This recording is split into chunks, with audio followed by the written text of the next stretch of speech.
wonder guests to your 2 o'clock lectures. We are wildlife photographers, naturalists, and more importantly, big old nerds.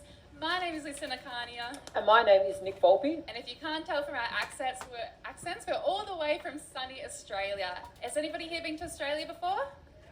Nice. Anyone here from Australia? And I'm expecting to hear crickets. Anybody here ever been to Darwin? Oh, that's more than I expected. We have some adventurous crew. So Nick and I are from sunny old Darwin up there in the Northern Territory. Think crocodiles, think snakes, think buffaloes. All the fun things that we like to do as wildlife photographers and see, not so much for the common person. I hope we're selling it to you though. Please come along. It is a safe place to be to. But we're going to be with you all the way for the cruise to Sydney. And we're going to be touching on a lot of different presentations. We're so excited to have you guys get to know us and more importantly to get to know you this cruise. Yeah, so today we're going to be talking about the Lion King. So we're going to be bringing all those animals to life, talking about those specific species of animals in, I'm sure is some of your favourite movies. Tomorrow we'll be looking at Finding Nemo, and then we're going to be starting to look at some of the animals or places you might not be familiar with. So after that we will go to the Great Barrier Reef, if you've been lucky enough to visit the reef before. We'll go and adventure on land to Fiji and Samoa, and there is some incredible animals there that not many people know about.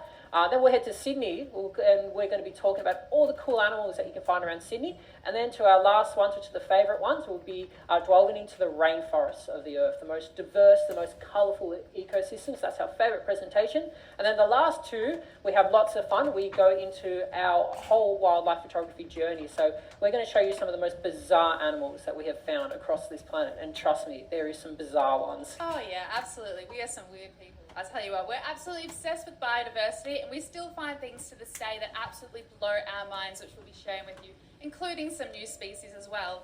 But it'd be remiss of us to just talk at you for 45 minutes without you guys getting to know a little bit about us as well. My full-time job, I work at a museum in natural science, in natural science collections. So what I basically do is help facilitate science and take care of natural science specimens preserved for into the future, which is a pretty cool job. We also have a 2-year exhibition going on at the moment, all about bugs. Who here likes bugs? Yeah, we'll change that by the end of this cruise for sure. Work on it. And yeah, so I am mainly a zookeeper at a conservation park, a wildlife park in Darwin, but also an ecologist by trade, which means to just go out in the bush. We have a lot of experience. We've been very lucky enough to work with Netflix as well in a couple of documentaries. And essentially we just dedicate all of our time to raising awareness on all this amazing wildlife that we are lucky enough to share this planet with. If you're from Australia, you might catch us writing for Australian Geographic as well. So you might see us pop us up on weird and wonderful locations. Just before we keep going, is everyone's audio okay? Can everyone hear us all right? Beautiful. Could be a long 45 minutes without it. Glad we checked. All right, next slide here. Well, first we want to show you what we do when we hop off the cruise boat. So we are lucky enough to get off just like you guys, and when we were on Maui, we had a great time. So we hired a car and drove straight up the mountain to the Halakila National Park. So there's Lucy. We also might recognise Amber, the ballroom dancer. We get her and her partner Jackson involved in our adventures, sometimes unwillingly, but we'll take them up there. But the really good thing about every time we stop off is going and seeing all the indigenous flora and fauna is just so amazing.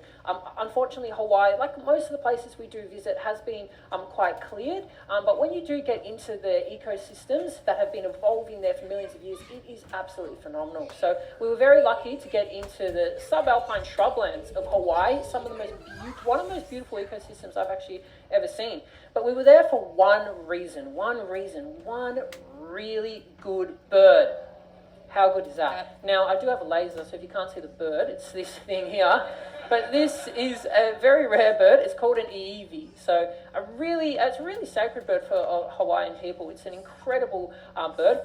Unfortunately, Hawaii doesn't have too many native birds, and the ones that are left are currently quite endangered. Obviously, habitat destruction, but there is another thing that is unfortunately threatening this bird, and that is introduced animals. And we will talk a lot about introduced animals in landscapes doing a bit of damage, but it is actually quite strange to learn that this one, it's actually mostly threatened in its ecosystems. It's still there by mosquitoes.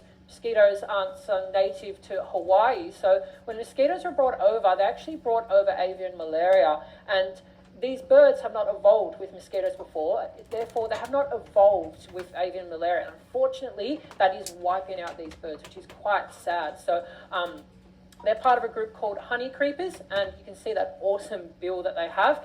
They're nectar feeders, so they'll be going in and around the flowers. So yeah, when we did get to finally see these birds, we were almost in tears. Actually, we were screaming quite a bit. Like, it was such an amazing moment to actually get to see one bird that I honestly thought I would never get to see in my entire life. So amazing to actually see the Evie a couple of days ago. And we got to see another endemic bird. So endemic means they're only found in one place. And this one is really cool. It's a bit of a mouthful to say. It's a Maui alahuio. And this is actually only found in the remnant forests of eastern Maui. So it's actually not found in too many places. And again, it is actually endangered. So one more, just because it's a beautiful bird. Hawaii does have a lot of introduced birds. Pretty much 80% of the birds that you will see in Hawaii are introduced. And this one is our Chinese huamai, or our island name is our melodic laughing thrush, because they have an absolutely beautiful call. And it was actually quite a surprise. This one landed right in front of us, was eating berries, and it started calling. So it was a great bird. So there's so many of these in Asia, and we'll talk a bit more about Asian birds when we do our tropical rainforest one in a few days. Oh yeah, we have a lot to talk about. Stay tuned, everyone. But starting with the Lion King, it's based here in our African savannah. Has anyone been lucky enough to have an African safari before? A few of you? How amazing. So obviously one of the most iconic destinations in the entire world. Now, savannas are a very hard place to live. Looks pretty comfy when you're watching it on your couch on TV, but super hot landscape. There's not many trees, and it's very, very hot. So a lot of these animals are very well adapted to this environment. Two extreme seasons in there. We have the dry season and the wet or the monsoon season. So a lot of the time, a lot of our animals are constantly moving, and constantly uncomfortable, I guess. It's either too dry, it's too wet, and there's so many different elements that they have to have at play. They are very biodiverse ecosystems, which is pretty cool, and they're not only restricted to Africa. Most people, when they think of savannas, go straight to Africa or even South America. Brazil has an absolutely massive savanna system called the Cerrado. You can see it up there in the top left. And top right there, that's Northern Australia. So where we're from, Northern Australia, actually has the largest continuous patch of savanna anywhere in the world. Actually, just looking at that photo up there makes me sweat, doesn't it? Yeah, absolutely. So in our wet season in Darwin, it's, basically, we'll talk in Celsius because we only know Celsius, sorry, but it's constantly over 30 degrees Celsius in Darwin. And then in our wet season, it ramps up to 36 and 80% humidity. It is sweaty. You can't even go outside to your car without being covered in sweat. So a lot of the animals are well adapted for that, which is pretty amazing. So again, these look like pretty empty ecosystems. A lot of the time they are very active at night, but there is thousands of species, especially in the wet season when that grass is up, thousands and thousands of species, especially of invertebrates. So they're very, very special places. Absolutely, a very special place. And as the backdrop, like we said, for The Lion King, big cheer for anyone whose favourite movie is The Lion King. Few of you, yeah. Okay, very good, very good. We'll be going on to Nemo next, so we'll do it next time as well. And so we're diving into the Pride lands of Tanzania, and that's where we'll find our Pride Rock. But let's just jump straight into it. So it's been some time since we've seen the movie. Here is the most notable characters in no particular order because we can't pick favourites. Pumbaa. But just to jog your memory of who we'll be touching on this time. Now, this whole thing is to bring screen to safari. We're bringing these animals and what they're based on to life for you today. And it'll be remiss of us, of course, to not start with the kings and queens of our savannas, of course, our African lions here. Who here's seen a lion in real life? Oh, wonderful. It's a really magical experience. You never forget. They are the kings and queens. It's a very humbling experience, actually. Very humbling. A lot of the time we see these animals on TV, you don't realise how big these animals are. Oh, so yeah. it's quite incredible. Even if you just see them at a zoo, it's quite incredible to see the size of these animals. Exactly, absolutely. They're these large cat families, and they're very, very social as well. Their roars can be heard from up to 5 miles away. And we have a look at the main picture here, and you can see the first thing you notice are those big teeth. Now, we can tell a lot about an animal by their dentition, by what their mouth is made up of and what their teeth look like. And I think we can all assume what this lion eats, yes? I think so. Those are for meat, absolutely. Those canines are ready to go.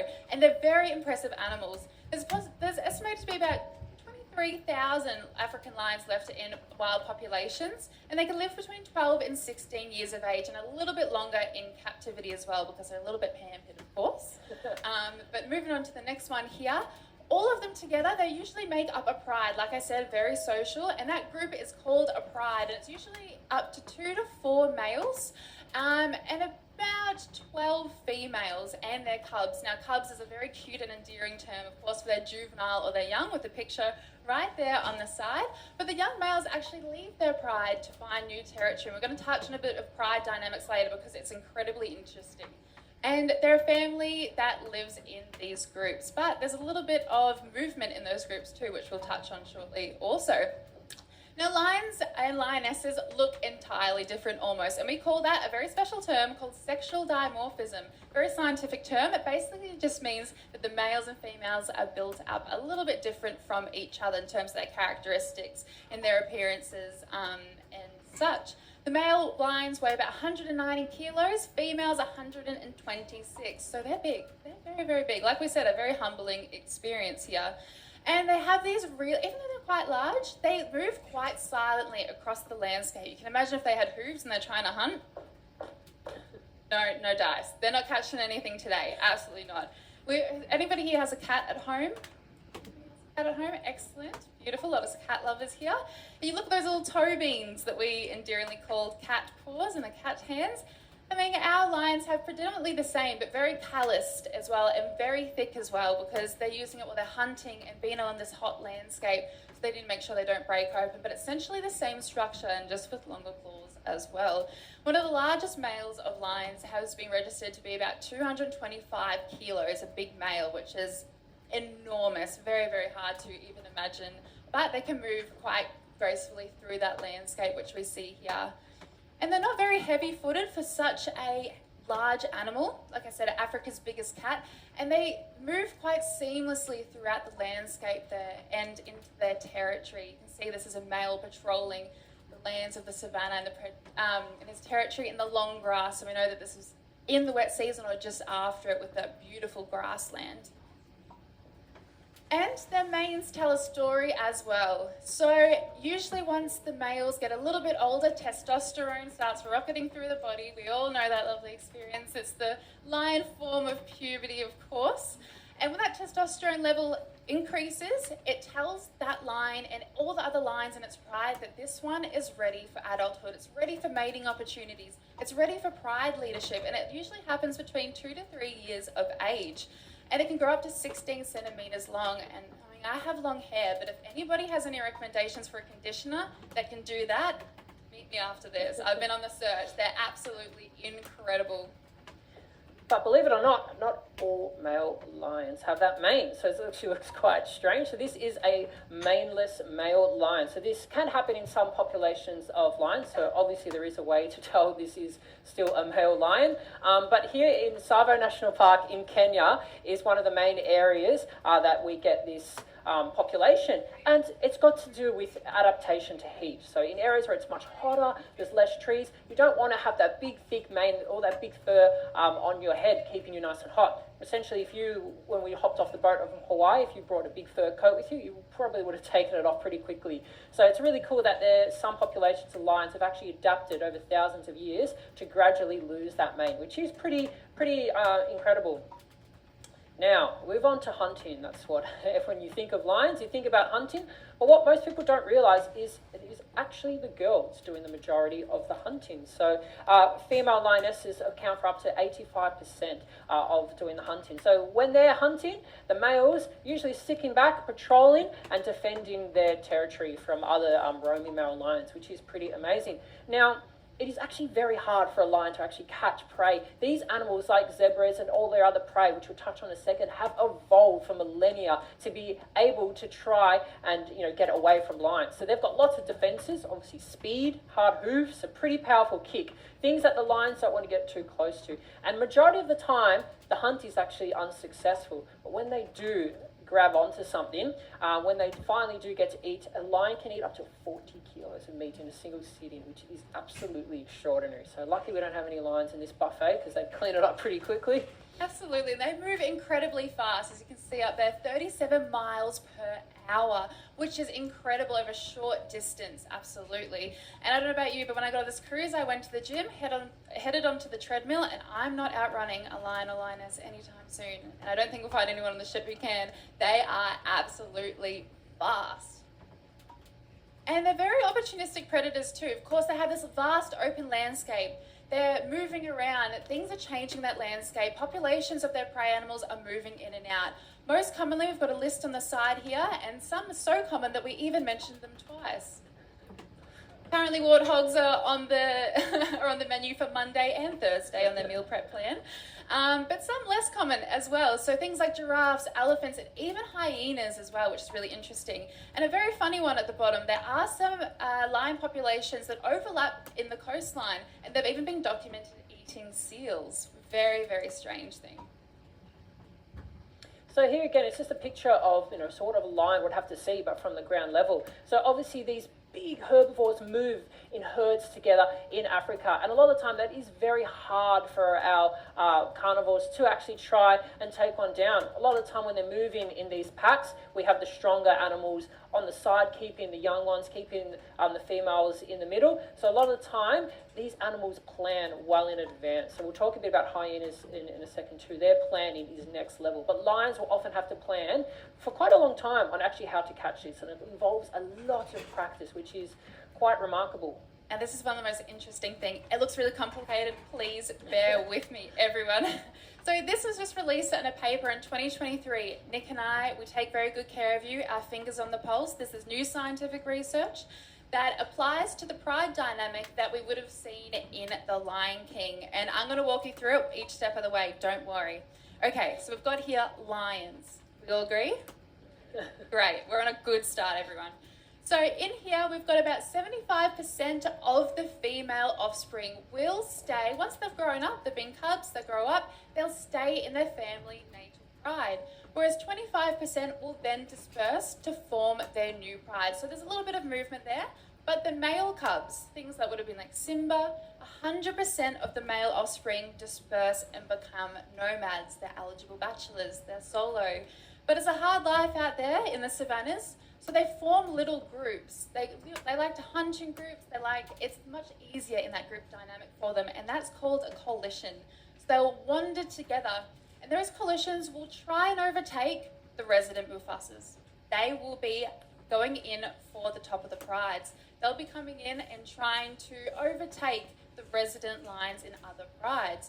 So it's a constant moving, and usually they'll be in the pride for about 2 to 4 years. Now remember, their lifespan about 14, 16 years. It's not long until they start getting pushed towards the end of their life, and they're probably not as physically fit. So it's a lot of young bucks coming in through, and that promotes a lot of genetic diversity. So if we go to the next slide, let's apply it for things that we know. So of course, our young ones, we've got things like Simba, of course. If Simba was female, should either be going 25% off to a new pride or 75% more likely staying in the pride like Nala had. And so Nala is probably the most royal of all of the characters in terms of a pride rock. She is really what stays in there and holds it together.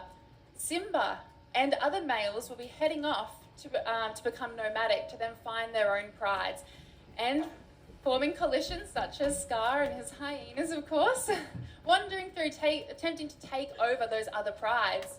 And then those of the kings like Mufasa, who are residents in their prides now for at least 2 to 4 years until someone like naughty old Scar comes around and does his business. So when you really think about it, we always think about it's the Lion King, but we look at Nala, and Nala is the only one who is born into the pride, stays in the pride. So really, big round of applause, should be the Lion Queen. Thank you. Now, I'm going to end that on a really bad dad joke. Any dads in the audience? Excellent, this one's for you, listen up. So, why did Simba cross the road? To get to the other pride. Nice. A very long way, very long and scientific way to explain such a simple joke, but you'll have a little bit more of an appreciation for it, absolutely.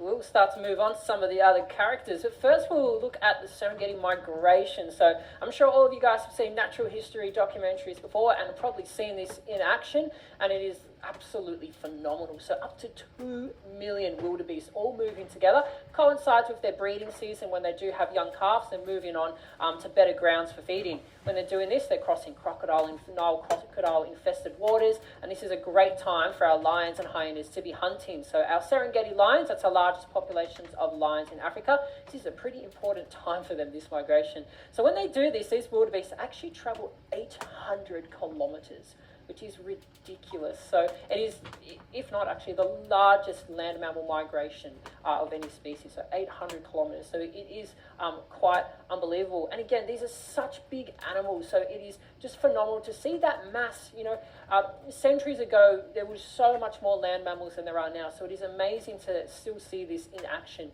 on the Serengeti Plains. So you can see the calves in there as well. That sort of brings us towards probably one of the most emotional and dramatic scenes in The Lion King. No, I'm not going to play it because there wouldn't be a dry eye in this room, myself included, and I need to keep my composure.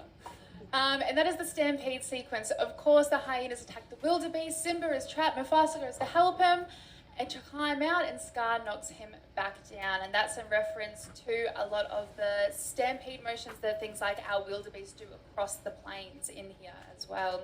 But the story must continue. The circle of life must continue. And Hakuna Matata, we all know what that means?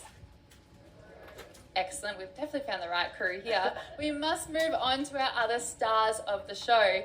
And next one, and again we can't pick favourites, second favourite, is Timon. And he's based off, of course, our lovable and amazing meerkats. And they're very sociable creatures, which is probably why he's so outrageous and so friendly and so lively. And he's a squirrel-sized member of the mongoose family, which is really incredible. Now, their social structure is a little bit strange. Nick will touch on that a little bit later. But they form mobs and clans of quite large, about 20 to 50 individuals. And they really rely on these social connections and moving, lots of interactions with each other to really keep those bonds strong. And this is a bit of a cuddle. This is adorable. Cute Oz. Oh, yes, exactly. They're very, very cute. They've got that very coarse hair as well because they're in the sandy underlayer, the understories of the savannah area. So usually the hair is a little bit coarser than in other areas where you might find small and fluffy and really soft things.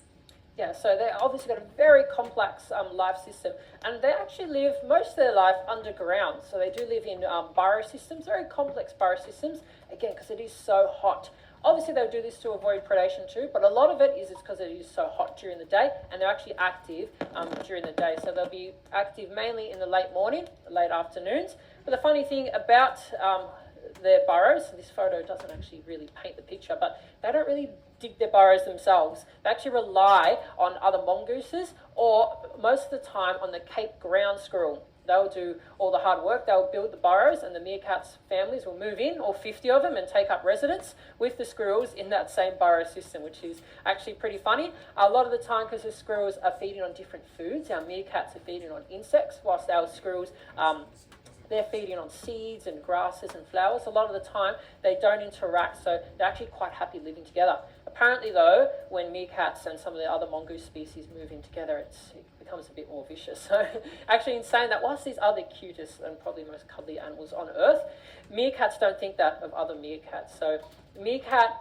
interactions are often pretty vicious when they're meeting rival gangs, I would say. So there's actually a 20% mortality rate from meerkat to meerkat interaction. So it's actually the highest rate of mortality between a species of any other animal on Earth. So meerkats do look cute and cuddly, but yeah, not if you're a rival meerkat. So pretty brutal. So again, but they are pretty adorable animals. Yeah, let's lighten that fact with a little another awe moment, everybody.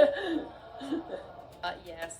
There we go. Forget about that last fact. They're so cute. They're so us, cuddly. they're still cute and cuddly. So adorable animals. And they take up a lot of social responsibility from each other too. So they all take care of the young. A lot of them will all go out and forage, and then a lot of them will take up this almost sentinel behaviour where they'll be like the guard of the entire clan there. And they'll take turns in this. There could be 1, 2, 3, 4, 5 sentinels. depending on how big the clan is, and it's a little bit of, a guard position. When you're that small and you don't have, 200 kilos and canine teeth at your disposal, you need to be a little bit smart about it. So the main predators are probably things like eagles and snakes, so they need someone on the watch while others sleep and others forage as well. So they stand upright on those back legs, and they do a little bit of this motion, which is pretty interesting, and I feel like I look a little bit like a meerkat, especially in places like Animator's Palette, where, the food is moving alongside us, and I'm going, is that mine? Is that mine? We all do a bit of meerkat behaviour as well. And they're constantly threatened by this predation, but also things like their burrows flooding and drought and things like that too. So they really have to band together, and there's a real strength in numbers, and that goes for a lot of our smaller animals in the animal kingdom. And sometimes they're not the best guards. I'm sure you've probably seen those cute videos of meerkats that have been on guard for a couple of hours, that they start falling asleep and they've got to, try and wake themselves up, and they fall down, they get back up. So they're not all built out for the job, but they do have a pretty complex social interactions like we're talking about. So with our meerkats, we'll have a group that is sort of like the more dominant ones, that are the ones that breed often, and then you do have sort of that less dominant order that are mainly the guards. So a lot of the time, we got here, has it got one falling asleep here? Oh, no, we don't actually. He's just on guard. He's on look. Yeah, this is the a good garlic guard. bread. Oh, the pasta. Yeah. Pretty cool animals. Must be a pretty lonely job, but you get to see a lot, don't you? And moving on, of course, to the lovable Pumbaa favourite, which is the warthog, and probably a face only a mother could love, of course. But look at him, absolutely adorable and less social than you'd think. It's, doesn't have a meerkat on his back, but not entirely solitary either. Yeah, they do often have a lot of birds on their back. Does anyone know what these birds are called? Any chance? They're called oxpeckers. You might have heard that word before in documentaries. Pretty cool. So these birds, oxpeckers, pretty much live exclusively on the backs of mammals because their diet is ticks, specific species of ticks. Delicious. Exactly. Yum. So appetizer on tray. As you can tell, a lot of the time, a lot of these big mammals are pretty happy with that. That's pretty good gig. It's what we call a mutualistic or symbiotic relationship. They both get something out of it. Because a lot of these big mammals, they don't have fingers. They can't just flick ticks or mozzies or get all those annoying insects off them. So they employ the birds. And in turn, the birds get what they call a delicious lunch. Some recent research has revealed, though, that some populations of these oxpecker birds can actually be almost classed as parasitic rather than mutualistic because they've been actually known to keep wounds open on some of these bigger mammals because they will actually eat the blood of these mammals as well. So if they've eaten all the ticks, the next thing they go for is actually the warthog's blood. So quite strange, and this is again some of the weird and wacky facts about the animal kingdom. But most of the time, animals are pretty happy when these birds land on them, and there's even been cases that when a warthog has lots of birds on it, another one will sort of walk by close and start bumping him, hoping to get some of the birds on his back. So they do a lot of good work a lot of the time. And now we have to move on, of course, to our mystical, spiritual, amazing Rafiki as well. And there's a bit of creative licensing, of course, with his character. He's a little bit of a mix of the Mamadrus, I hope I'm pronouncing that right, baboon, and the mandrill as well. So he's got that amazing facial coloration of the mandrill, but got almost like that mane of the baboon as well. So it's a little bit of the mix of the two.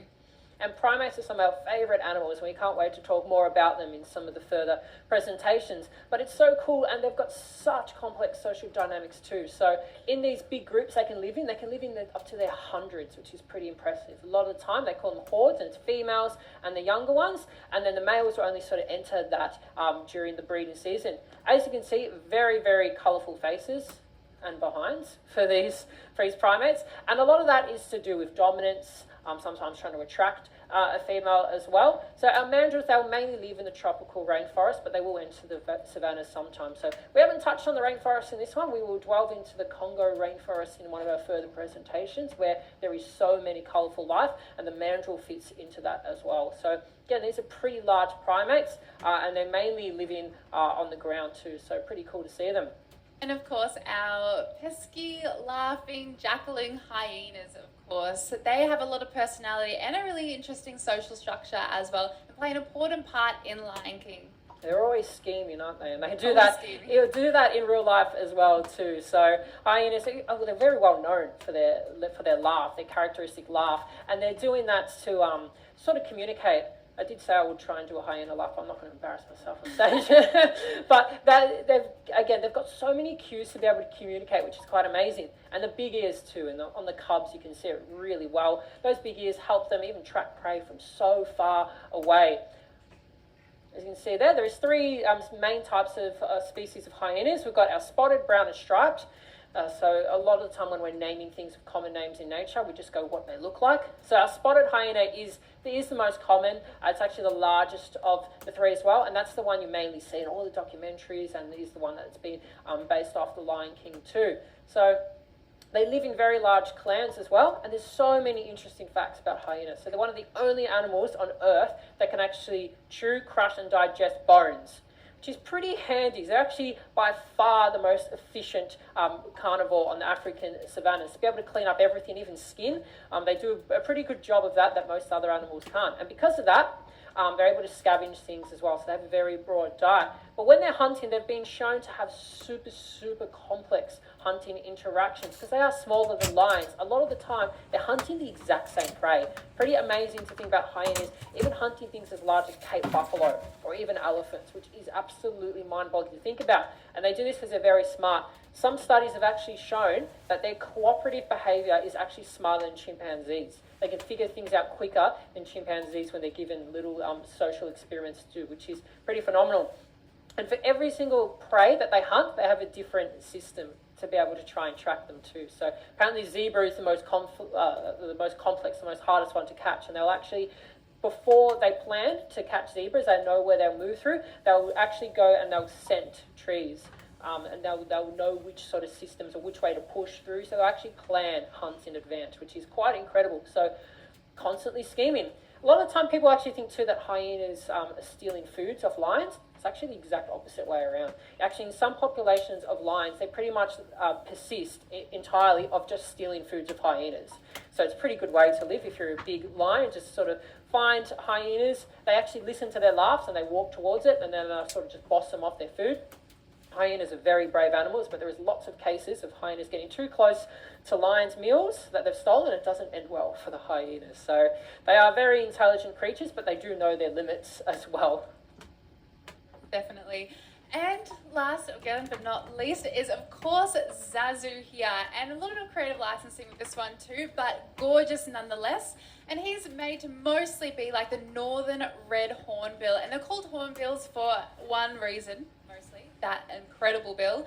And you'll find them in open savanna woodlands and thorn scrubs of sub-Sahara Africa. Now they're omnivores, which means they eat a little bit of everything. They're eating their fruit, their insects, and their small animals. They're eating everything on that plate. They're very good at it. And there's lots of species of hornbills, mainly across through Asia, so we will touch on some of those incredible hornbills in our rainforest presentation. You might have heard them called gardeners of the forest before. They're these big, giant birds, and it is quite amazing. So Africa does have half a dozen species, and all of them have that different casque. So that's what that big beak's called. A bit of it's called the casque. You can see that top bit. So unfortunately, they're very, very prized. There's a huge black market for hornbills, which is quite sad. We will touch on that in other presentations. But again, to see the African hornbills is pretty cool. A lot of these ones actually mainly live on the ground compared to in Asia. Obviously in Asia where we have those big booming tropical forests, they're in the canopy eating fruit. In our savannas, a lot of them live on the ground, our ground hornbill. There's actually so many big species of birds in Africa that pretty much only eat snakes. They'll just walk through the grass and only eat snakes, which is pretty fascinating. So again, hornbills live a pretty interesting life. And we're coming towards the end of the presentation, it's very shortly, but we're going to touch on a couple more things before we go. And one of them that's really important is touching on the current conservation status of some of these amazing animals that Disney has helped bring to life. And those are the African lions. It's probably the most forefront, of course, in the Lion King story. And they've dropped from over 200,000 to 23,000 in just a century, which is it's insane to think about, absolutely insane. And there's a lot of things that actually do influence this in terms of habitat conversion, poaching, and the threatening of a lot of their prey animals too. And they're listed as vulnerable in the IUCN status, which is the bar you can see here, which is sort of like an ongoing level from an international governing body that really lets us know how things are going. So it's from least concern to near threat and vulnerable, goes down to endangered, critically endangered, extinct in the wild, and extinct. So this is very much on our watch list. And Disney has done an absolutely incredible job with all of their movies that are based around wildlife and the natural environment in raising the profile, because it's hard for us to conserve things and to value things if we don't know about them and if we don't value them ourselves. And that's one thing that Disney has been amazing for, and it's been seen throughout the savannas in Africa as well as in other places, like we'll talk about it in Nemo as well in our next lecture. Now, and many lovely offshoots of course, The Lion King. I just want to remind you that there's a new one coming out December 2024, Mufasa the Lion King. Put it on your watch list. That will be the next in this amazing series here. So tomorrow we'll be touching on Finding Nemo. So we'll be going through obviously some of the more iconic characters and talking about what their life is actually like under the sea. So lots of really exciting ones. So yeah, we thought we'd have a bit of a shorter presentation today, but we'll catch you at the same time tomorrow if you want to learn about Nemo and all these friends. Otherwise, if you keep a look on your app, you'll get to see some of the other presentations that we'll be doing throughout this cruise. And just a reminder to you all, as you keep going on your cruise here, is a reminder to rest and to relax. Even the kings and queens of the savannas, it's very important to rejuvenate. Take the time with your friends and your families from our busy lives. Enjoy yourself, and very importantly, see you at 2 o'clock tomorrow. Thank you very much, everyone. See you later.